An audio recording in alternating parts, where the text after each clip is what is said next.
Hi, good morning. Afternoon na ata.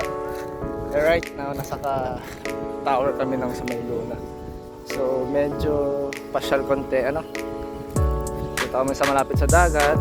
So, tingnan nyo yung dagat. O, tingnan nyo.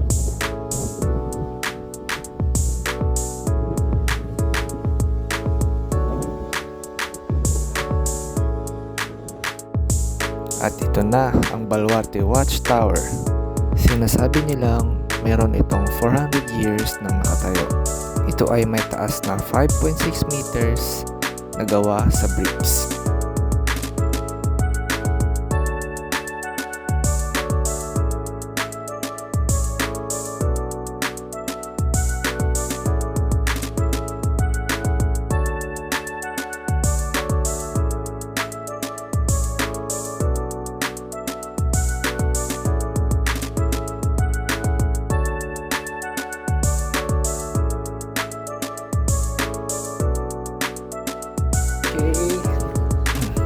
Ginawa daw ang watchtower na ito para magsilbing lookout ng mga Espanyol para sa paparating na atake ng mga Hapon, Chino, mga pirata at iba pang mananakop dito sa baybayin ng La Union.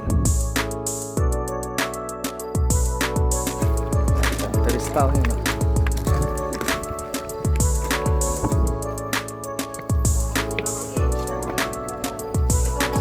Yung mga kasama ko. Para sa mga magjowa. Ilan na kaya dito yung kinasal? Or ilan na kaya dito ang naghiwalay? Joke lang. Oh, meron oh. Tingnan mo to.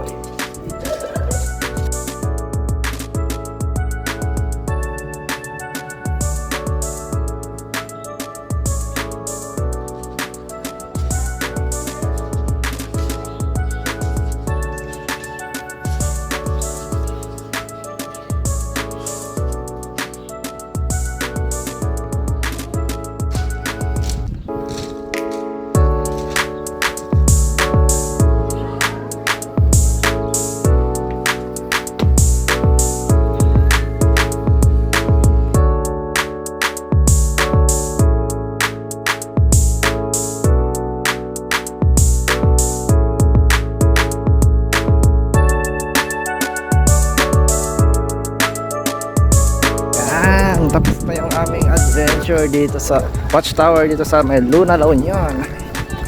So ayan, tignan nyo, no? Ayan. So come and visit us here in La Union, lalo sa tourist destinations dito sa La Union. Okay? Baka puntahan din namin yung bahay ng bato. So tignan nyo na lang. Abangan! Bye bye!